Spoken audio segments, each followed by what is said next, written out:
at 4:18 Now, Central European time this morning, NATO Secretary General Jens Stoltenberg announced the deployment of a multinational naval task force designated Standing NATO Maritime Group 2 to the Persian Gulf region to ensure freedom of navigation through the Strait of Hormuz, following weeks of Iranian threats to close the waterway to international shipping. The task force consists of vessels from 7 NATO member nations, including the United States, United Kingdom, France, Germany, Italy, Spain, and the Netherlands, representing the most significant multinational naval deployment to the Persian Gulf since Operation Desert Storm in 1991.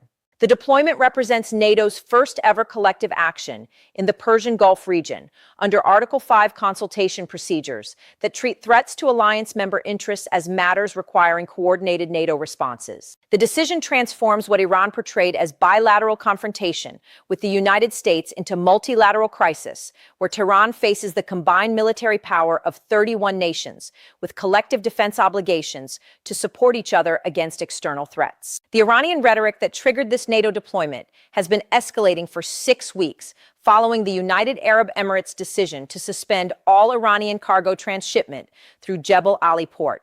Islamic Revolutionary Guard Corps commanders, including Aerospace Force Commander Amir Ali Hajizadeh, stated publicly that Iran possesses the capability and willingness to close the Strait of Hormuz to all international shipping if Western nations continue economic pressure and military buildups in the region.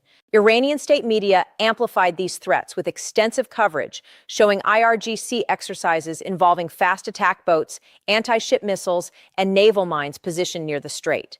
The threats were calculated to intimidate European nations dependent on Gulf energy exports into pressuring the United States to reduce sanctions and withdraw military forces from the region. Instead, the threats produced exactly the opposite outcome by convincing European governments that Iran represents an immediate threat to vital interests that requires serious military response. The miscalculation reveals fundamental Iranian misunderstanding of European strategic calculations and NATO alliance dynamics. NATO member nations import approximately 18% of their total oil consumption from Persian Gulf producers, including Saudi Arabia, UAE, Kuwait, and Iraq.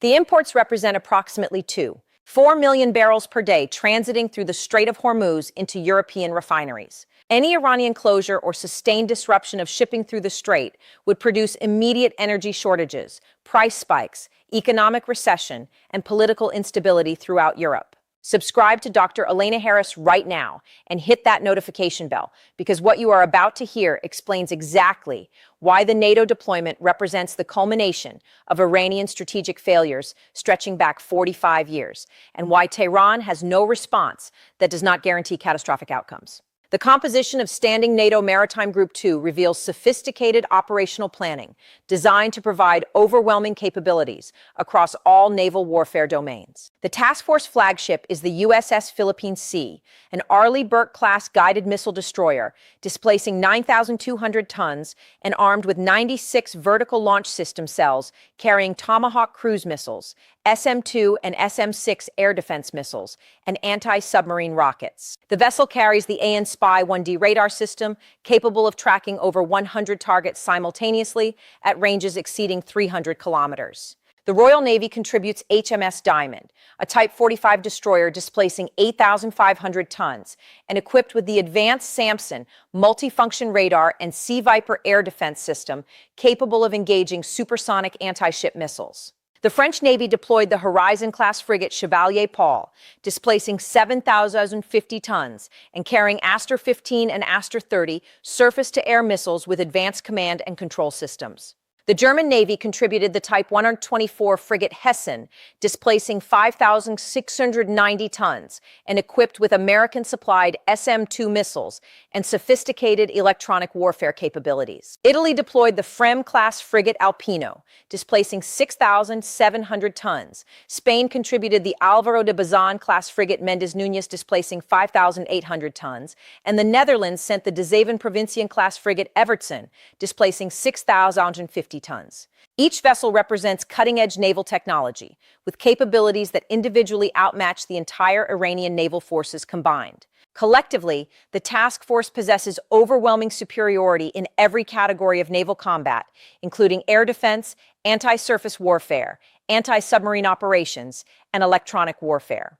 The task force operates under NATO command structures that enable seamless integration of sensors, weapons, and communications across all participating vessels. The Link 16 data network connects radars and fire control systems, allowing any vessel to engage targets detected by any other vessel, multiplying effective combat power beyond simple addition of individual capabilities. An Iranian anti-ship missile detected by German radar 200 kilometers away could be engaged by French interceptors 150 kilometers from the task force, then by American missiles at 100 kilometers, then by Dutch close-in weapon systems at 2 kilometers, creating overlapping defensive layers that are essentially impenetrable. The deployment sends unmistakable signals about NATO unity and resolve that directly contradict Iranian expectations about alliance fragility and European reluctance to accept military risks. Iranian leadership has consistently argued that NATO exists to contain Russia and has no coherence when addressing threats outside Europe. The argument suggested that European nations would not risk conflict with Iran over energy security when alternative suppliers exist and diplomatic solutions remain theoretically possible. That assessment just failed completely. NATO member nations determined collectively that Iranian threats to close the Strait of Hormuz represent intolerable challenges to vital interests requiring military response regardless of potential costs. The decision involved full alliance consultation procedures, including North Atlantic Council meetings where all 31 member nations had opportunities to object or advocate alternative approaches. The unanimous decision to deploy naval forces demonstrates alliance unity that Iran completely miscalculated.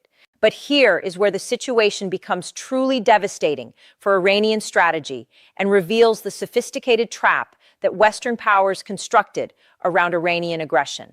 The NATO deployment creates conditions where any Iranian hostile action against alliance vessels automatically triggers Article 5 collective defense obligations, requiring all NATO members to treat the attack as an attack on their own territories. Iran cannot engage a Dutch frigate without potentially going to war with the United States, United Kingdom, France, Germany, and 27 other nations simultaneously. Article 5 of the NATO treaty states that an armed attack against one or more members in Europe or North America shall be considered an attack against all members, and each member will assist the attacked party, including use of armed force to restore and maintain security. The provision was invoked once in NATO's 75-year history, following the September 11, 2001 terrorist attacks against the United States. The invocation led to NATO military operations in Afghanistan that lasted 20 years and involved forces from virtually every alliance member. The legal interpretation extending Article 5 coverage to NATO vessels operating outside European and North American geographic areas has evolved through decades of alliance deployments to the Mediterranean, Indian Ocean, and other regions where NATO maintains security interests. The legal framework establishes that attacks on NATO vessels flying member nation flags constitute attacks on alliance members regardless of location, triggering collective defense obligations. Iranian military planners understand the implications perfectly. Any IRGC fast attack boat that fires on a German frigate in the Strait of Hormuz potentially triggers German invocation of Article 5, requiring France to consider the attack as an attack on France, requiring Italy to treat it as an attack on Italy, and so forth across the entire alliance. The scenarios where Iran could engage NATO vessels without triggering alliance-wide response simply do not exist. The deployment also creates command and control challenges for IRGC forces that drastically increase risks of miscalculation and accidental escalation. IRGC fast attack boat crews operating in crowded shipping lanes now face the problem of distinguishing between Iranian targets they might harass or seize, and NATO warships that cannot be approached without risking immediate defensive responses. The task force vessels have orders to maintain defensive perimeters and use force if necessary to prevent Iranian vessels from approaching within designated safety zones. The designated perimeters vary by vessel and situation, but typically extend 3,000 to 5,000 meters around NATO warships. Any Iranian vessel approaching closer than the perimeter without responding to radio warnings will be considered hostile and subject to engagement. The perimeters create buffer zones around NATO vessels that Iranian forces cannot penetrate without accepting combat. But the zones overlap in ways that make large portions of the Strait of Hormuz effectively off limits to IRGC operations, while commercial shipping continues flowing unimpeded. Turn on notifications immediately because this situation is developing in real time, and the next Iranian decision about how to respond could come within hours, determining whether this crisis resolves peacefully or explodes into regional war. The NATO deployment coordination reveals 16 months of quiet diplomatic and military planning designed to create conditions where alliance forces could deploy decisively at the moment when Iranian behavior justified action. The planning involved NATO military command structures, conducting detailed assessments of operational requirements, developing deployment concepts, identifying participating nations, and preparing logistics to support sustained operations thousands of kilometers from European bases. The Naval Strike and Support Forces NATO headquarters in Lisbon, Portugal, coordinated the operational planning, including determination of required capabilities, allocation of specific missions to participating vessels, development of rules of engagement, and establishment of command relationships for the multinational task force. The planning assumed Iranian provocations would eventually create political justification for deployment, and military forces needed to be prepared to move immediately when political decisions authorized action. The logistics planning reveals sophisticated understanding of the challenges sustaining naval operations in the Persian Gulf, where NATO lacks established bases and must rely on partnerships with regional allies for fuel, provisions, repairs, and port access. The United States negotiated access agreements with UAE, Bahrain, Kuwait, and Oman, permitting NATO vessels to use ports and logistics facilities in these nations. Saudi Arabia provided diplomatic support and agreed to supply fuel oil and provisions to NATO vessels at favorable prices. The logistics arrangements ensure the NATO task force can maintain presence indefinitely without depending on vulnerable supply lines that Iran might threaten. The vessels can rotate through regional ports for maintenance and crew rest, while maintaining constant operational presence in the strait. This sustainability is critical for credible deterrence because Iran knows the NATO presence is not a temporary surge, but a permanent deployment that will remain in place until Iranian behavior changes. The political impact of NATO deployment on European domestic politics reinforces alliance resolve and makes withdrawal politically difficult, even if European governments wanted to reduce commitments. European publics have responded strongly to Iranian threats against European energy security, with polling showing majority support for military action, if necessary, to keep the Strait of Hormuz open. German public opinion surveys show 64% support for naval deployment, French polls show 59% support, and British surveys show 71% backing for the operation. The public support reflects successful government messaging that framed the deployment as defensive action protecting vital economic interests rather than aggressive intervention in Middle Eastern conflicts. European leaders emphasized that NATO vessels will not attack Iranian territory, will not interdict Iranian shipping, and will not conduct offensive operations unless Iran initiates hostilities. The positioning allows governments to maintain public support while creating military posture that achieves strategic objectives. Iranian domestic responses to the NATO deployment reveal regime awareness that the situation has spiraled out of control and that Iranian threats have produced consequences far more serious than intended. Iranian President Masoud Pezeshkian convened emergency meetings of the Supreme National Security Council to assess options for responding to the NATO presence. Iranian state media coverage has shifted from triumphant declarations of Iranian power to more defensive messaging, emphasizing Iranian sovereignty and rights to defend national interests. The rhetorical shift indicates that Iranian leadership recognizes the threats to close the Strait of Hormuz were catastrophic mistakes that unified adversaries and provided justification for military deployments that Iran cannot counter. Iranian officials are attempting to walk back the threats without explicitly acknowledging error, claiming that Iran never intended to permanently close the strait, but only reserved the right to control shipping in self-defense if attacked. The attempted backtracking is unconvincing and too late to reverse consequences already in motion. NATO forces are deployed, political commitments are made, and alliance credibility now depends on maintaining presence until Iran provides concrete guarantees of good behavior, including formal renunciation of threats to close the strait, cessation of harassment of commercial shipping, and acceptance of permanent international naval presence to ensure freedom of navigation. Iranian military options for responding to NATO deployment range from extremely bad to catastrophically worse. Direct military engagement with NATO vessels would trigger alliance-wide response, including strikes on Iranian naval bases, IRGC facilities, and potentially broader targets, including missile launch sites and command centers. The United States alone possesses the capability to destroy the entire IRGC Navy in a matter of hours. Combined NATO forces could eliminate Iranian naval capabilities and coastal defenses in a single day of sustained operations. Harassment of commercial shipping as an indirect response would trigger NATO intervention to protect merchantmen transiting the region. NATO rules of engagement authorize protection of all commercial vessels, regardless of flag state, meaning Iranian attempts to seize tankers or conduct inspections would bring NATO warships responding to assist. Any confrontation between IRGC vessels and NATO forces protecting commercial shipping would end badly for Iran.